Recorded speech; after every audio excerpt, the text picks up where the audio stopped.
আর আমি বারবার একটা কথা বলি যে এই দুনিয়াতে আল্লাহ ছাড়া আমাদের আপন বলে কেউ নাই। আপনি যাকে আপন মনে করেন না কেন, আমাদের সম্পর্ক আছে বাবার সাথে, মায়ের সাথে, স্ত্রী সন্তানদের সবার সাথে, আমাদের হক আছে, অধিকার আছে, সব ঠিক আছে। বিশ্বাস করেন আল্লাহ ছাড়া আপন বলে আপনার কেউ নাই। এই যে গার্লফ্রেন্ডকে আপন মনে হয়, এরা আপন না। স্ত্রী সন্তানদেরকে খুব আপন মনে হয়, আপনার মৃত্যুর পর 40 দিন সময় লাগবে না সব ভুলে যেতে। পিতা মাতা ভাই বোন সবাইকে আপন মনে হচ্ছে। পিতা মাতার স্থান বাবা মার পরে, আল্লাহ রসুলের পরে, সেটা ঠিক আছে, তো আপন আল্লাহ ছাড়া তারা নন। আপনি তাদের মনোভূত ভাবে নিজে প্রতিষ্ঠিত হতে পারবেন না, তারা আপনাকে চিনবে না। বলো সারাটা জীবন তোর পিছনে এত টাকা ঢাললাম, কি করলি? কিছু করতে পারলি না। আবার এখন যারা পিতা মাতা হয়েছেন, সন্তানদেরকে আপন মনে হচ্ছে, দেখবেন এই সন্তানকে আপনি আপনার মনোভূত ভাবে সম্পত্তি দিতে পারবেন না, ভরণ পোষণ দিতে পারবেন না। এই সন্তান বড় হয়ে আপনাকে বৃদ্ধাশ্রমে পাঠিয়ে দিতে পারে, নাউজুবিল্লাহ। অথবা আপনার সাথে এই সন্তানই খারাপ ব্যবহার করবে। আপন মনে হচ্ছে? আল্লাহ ছাড়া কেউ আপন না। আল্লাহ ছাড়া আপন কেউ না। আর আল্লাহ ছাড়া সত্যিকার অর্থে আপনাকে আমাকে ভালো কেউ বাসে না। শুধু আল্লাহই আপনাকে ভালোবাসে। এটা আপনারা হারে হারে উপলব্ধি করবেন যত দিন যাবে ইনশাআল্লাহ। তাই শুধু সেই আল্লাহর জন্যই নিজেকে খালেস করে দেন, আর যার যার হক তাকে তাকে দিয়ে দেন। দুনিয়াতে শান্তিতে থাকার ফিলোসফি বলছি, philosophy of happiness in this হায়াতুদ দুনিয়া, সেটা হচ্ছে যার যার হক তাকে তাকে দিয়ে দেন, নিজের হক আল্লাহর কাছে চেয়ে নেন। আর দুনিয়াকে আপন মনে করবেন না, আল্লাহ ছাড়া কাউকে আপন মনে করবেন না। আপনি সুখে থাকবেন ইনশাআল্লাহ। দুনিয়ার দাসত্ব করবেন, আল্লাহ ছাড়া অন্য মানুষদেরকে আপন মনে করে নিবেন, দেখবেন আপনি পদে পদে কষ্ট পাবেন। কারো কাছে আশা করেন না, কষ্ট পাবেন না। আমি এই প্রসঙ্গে কথাগুলো বললাম যে দুনিয়াকে আপন মনে করতে নাই, আর আল্লাহকে আপন মনে করতে হয়। আল্লাহকে আপন মনে করলে তখন আমার উপর কিছু দায়িত্ব চলে আসে। কি দায়িত্ব? আল্লাহ আমাকে সৃষ্টি করেছেন, রিজিক দিয়েছেন, লালন পালন করছেন, বাঁচিয়ে রেখেছেন, তার হাতে আমার মৃত্যু, তার হাতে সবকিছু। তো এখন আল্লাহ পাকের জন্য নিজের জীবনটাকে খালেস করে নেওয়া, যেভাবে আল্লাহ পাক চলতে বলেছেন সেভাবে চলা, যেগুলোকে আল্লাহ পাক নিষেধ করেছেন বর্জন করা।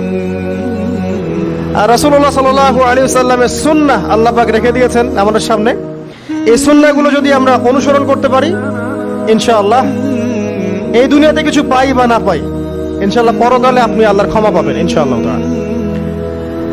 কোরআনের সূরাগুলোর অর্থ সব খুতবায় বলা যায় না, সময় সংকলন হয় না। এত চমৎকার ওয়াদ-দুহা সূরা আছে না, শপথ দ্বীপ্রহরের, ওয়াল-লাইলি ইযা সাজা, শপথ রাতের যখন সেটা আচ্ছাদিত হয়। মা ওয়াদ্দাআকা রাব্বুকা ওয়া মা ক্বালা, আল্লাহ কত মায়া দিয়ে তার নবীকে বলছেন যে তোমার আল্লাহ তোমাকে ছেড়েও দেন নাই, তোমার আল্লাহ তোমাকে ছেড়ে দেন নাই। ওয়ালা সাউফা ইউতিকা রাব্বুকা ফাতারদা, শীঘ্রই তোমার রব তোমাকে দান করবেন এবং তুমি সন্তুষ্ট হয়ে যাবে। দুনিয়াতে চলতে গেলে দুঃখ কষ্ট হয় না? যারা ঈমান নিয়ে চলে ওদের দুঃখ কষ্ট বেশি হয়। তা আল্লাহ বলছেন টেনশন করো না, কষ্ট পেও না, তোমার রব তোমাকে ছেড়ে দেননি। ওয়ালা সাউফা ইউতিকা রাব্বুকা ফাতারদা, তোমার রব তোমাকে শীঘ্রই দান করবেন আর তুমি সন্তুষ্ট হয়ে যাবে। আলাম ইয়াজিদকা ইয়াতীমান ফাআওয়া, আল্লাহ বলছেন আল্লাহ কি তোমাকে ইয়েতিম রূপে পাননি? এরপর আল্লাহ কি তোমাকে প্রতিপালন করে বড় করেননি? ওয়াজাদাকা দাল্লান ফাহাদা, আল্লাহ কি তোমাকে পথভ্রষ্ট পান নাই? তোমাকে আল্লাহ পাক হেদায়েত দেন নাই? তো আল্লাহ যে এগুলো করেছেন সে আল্লাহ তোমাকে পরকালে ইনশাআল্লাহ ভালো রাখবেন।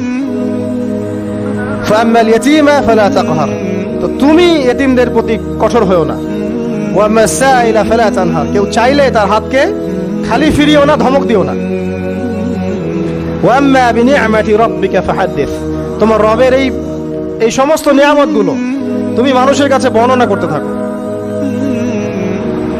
এর পরের সূরার দিকে খেয়াল দেখবেন, সূরা আলাম নাশরাহ লাকা সাদরাক, মনে হয় দুটো একটা আরেকটার সাথে পেয়ার। আলাম নাশরাহ লাকা সাদরাক, আমি কি তোমার হৃদয়কে প্রশস্ত করে দেই নাই? ওয়াদা'না আনকা ওয়িজরাক, তোমার বোঝাগুলো হালকা করিনি? কাকে বলছেন এগুলো আল্লাহ পাক? রাসূলুল্লাহ সাল্লাল্লাহু আলাইহি ওয়াসাল্লাম। তো যে মানুষটা জান্নাতে যাবে নিশ্চিত, এবং যিনি জান্নাতের দরজা না খুললে জান্নাতের দরজা কারো জন্য খোলা হবে না। যে মানুষটা হচ্ছে ভদ্র, স্মার্ট, বিচক্ষণ, কোনো মানুষ পৃথিবীতে নাই। সকল ধর্মের মানুষ মানে এটা। কিছু আছে শয়তান, মানুষ টুবি শয়তান, এরা মানে না, বাট দেখবেন ম্যাক্সিমাম মানুষই মানে। হোক সে ইহুদি বা খ্রিস্টান বা হিন্দুইজম বা মুসলিমরা তো মানেই, সবাই মানে। এই মুহাম্মদ সাল্লাল্লাহু আলাইহি ওয়াসাল্লামের মতো স্মার্ট, বিচক্ষণ, ভদ্র, সুচরিত্রের মানুষ পৃথিবীতে কোনোদিন আসেও নি, আসবো না। তো সেই নবীর জীবনটা আপনি পড়ে দেখবেন, আর রাহিকুল মাকতুম বইটা, যে চড়াই আর উতরাই, খালি দুঃখ, কষ্ট, যন্ত্রণা, লাঞ্ছনা, কন্টিনিউয়াসলি। আমাদের নবী সাল্লাল্লাহু আলাইহি ওয়াসাল্লাম তো 1 মাস শান্তিতে ঘুমানো নাই নবী হওয়ার পরে। যখন তিনি মারা যান, ফাতিমা রাদিয়াল্লাহু আনহার কথা মনে আছে না? কানে কানে কি জানি বললেন। তখন আমাদের নবী একটা কথা বলেছিলেন, আমি এই বয়সে সে কথাটা বুঝি, মাদ্রাসা লাইফে, ইউনিভার্সিটি লাইফে বুঝিনি। নবীজি বলেছিলেন তার মেয়েকে, ফাতিমা রাদিয়াল্লাহু আনহা তার কষ্ট দেখে কান্নাকাটি শুরু করলেন। আমাদের নবীজি তাকে কাছে ডেকে বললেন কানে কানে যে কি জানি একটা বললেন। তারপর ফাতিমা রাদিয়াল্লাহু আনহা চুপ করে গেলেন। তো পরে জিজ্ঞাসা করা হলো কি বলেছিলেন, তিনি বললেন আল আব্বাজান বলেছেন আজকের পর তোমার আব্বার কোনো কষ্ট থাকবে না, আর তুমি আমার পরিবারের মধ্যে সবার আগে আমার সাথে সাক্ষাৎ করবে। এই যে আজকের পর আমার আব্বার আর কোনো কষ্ট থাকবে না, এর মানে বোঝেন, মানে সারাটা নববী জীবন কত যে কষ্ট নবী সাল্লাল্লাহু আলাইহি ওয়াসাল্লামকে সহ্য করতে হয়েছে। আজকে জান্নাতে যাওয়ার দিন, আজকে আর তোমার আব্বার কোনো কষ্ট থাকবে না। এই মানুষটার যদি এই অবস্থা হয়, তাহলে আমরা কি? আল্লাহ পাক সেই মানুষটাকে এই সূরা দুটো শোনাচ্ছেন, আমি কি তোমাকে এতিম পাই নাই, তোমাকে পথভ্রষ্ট পাই নাই, হেদায়েত দেই নাই, ভরণ পোষণ করিনি, আমি আল্লাহ তোমাকে ছেড়ে দেই নাই, শীঘ্রই তোমাকে দান করব, হ্যাঁ, তোমার বোঝাকে আমি হালকা করিনি। ফাইন্না মাআল উসরি ইউসরা, ইন্না মাআল ইউসরি ইউসরা। কষ্টের সাথেই স্বস্তি আছে, নিশ্চয়ই কষ্টের সাথেই স্বস্তি আছে। ফাইদা ফারাগতা ফানসাব ওয়া ইলা রাব্বিকা ফারগাব। যখন তুমি অবসর পাবে তখন তোমার রবের দিকে একনিষ্ঠ হও। এটাই বলতে যাচ্ছি আমি আপনাদেরকে, যে আমাদের উচিত শুধু আল্লাহর দিকে একনিষ্ঠ হওয়া। তাদেরকে নিয়ে এই দুনিয়া, আমাদের মা বাবা, ভাই বোন, আত্মীয় স্বজন, স্ত্রী সন্তান, এরা সবাই যে যার হক চাচ্ছে। তাদের হক দিয়ে দেন, আপনি খুব ভালো। দিতে পারবেন না, আপনি ভালো না। সারাটা জীবন করতে থাকেন, দেখবেন একদিন দিতে পারেন নাই, সে আপনাকে চিনবে না। নবী সাল্লাল্লাহু আলাইহি ওয়াসাল্লাম বলেন এই কথাগুলো, জাহান্নামে যাওয়ার কারণ এগুলো উল্লেখ করেন নাই।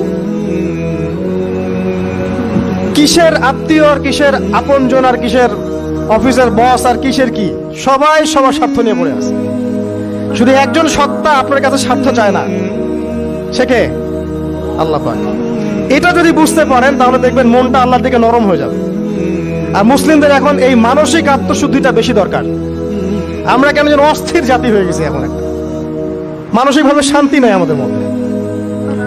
খেয়াল করে দেখবেন সারা দিন দুশ্চিন্তা, দুর্ভাবনা, পেরেশানি।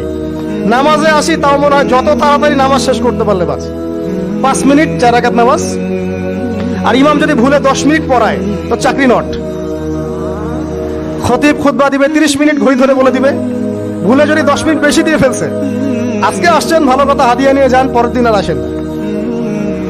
অস্থির। অস্থিরতার কারণ দুনিয়ামুখিতা, আল্লাহ থেকে দূরে থাকা। অস্থিরতার কারণ কোরআন থেকে দূরে থাকা। অস্থিরতার কারণ নিয়মিত সুন্নাহর উপর আমল না করা, ডেইলি জিকির আজগার গুলো না করা, ডেইলি কোরআন তেলাওয়াত না করা, হাদিস অনুবাদ সহ না পড়া, দিনের জ্ঞান চর্চা না করা, দিনী হালাকাগুলোর মধ্যে না বসা। অস্থিরতার অনেক কারণ, টাকা পয়সার পিছনে ছোটা, বাড়ি গাড়ি স্ট্যাটাসের পিছনে ছোটা, এবং এই লোভ, এই লালসা আপনাকে স্থির থাকতে দিবে না। অস্থিরতার কারণ এই যে আমরা বলি মেটেরিয়ালিজম, আমরা বলি বস্তুবাদিতা, এগুলো অস্থিরতার কারণ।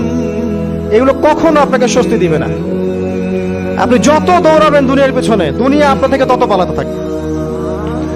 আর আল্লাহ পাক বলেছেন, হে আদম সন্তান, আমার ইবাদতের জন্য সময় বের করো, আমি তোমাকে 2টা জিনিস দিব। 1 নাম্বার, তোমার হাতকে আমি সচ্ছলতা দিয়ে ভরে দিব। আর 2 নাম্বার, তোমার সমস্ত অভাব আমি দূর করে দেব। যে ব্যক্তি আল্লাহর জন্য সময় দেয়, আল্লাহর জন্য বাঁচে, আল্লাহর জন্য মরে, সব কাজ আল্লাহর সন্তুষ্টির জন্য করে, দেখবেন ও মনের মধ্যে শান্তি আছে। হয়তোবা তার 5 তলা 10 তলা বাড়ি নাই, BMW নাই, সুজুকি জিক্সার নাই, তারপরে দেখবেন সে অনেক শান্তিতে আছে, কারণ তার মনের মধ্যে একটা প্রশান্তি কাজ করে। আর যে ব্যক্তির মধ্যে দেখবেন আল্লাহর কনসিয়াসনেস নাই, ইবাদত নাই, কোরআন সুন্নাহ এগুলো কিচ্ছু নাই, দুনিয়ার সব আছে, দেখবেন ব্যাংক ব্যালেন্স, টাকা পয়সা, মনে শান্তি নাই। এই মনের শান্তিটাকেই উসমান রাদিয়াল্লাহু আনহু বলতেন যে আল গিনা, মানে ধনাঢ্য, ধনী বলি না আমরা, এটাই হচ্ছে ধন, কিছু না।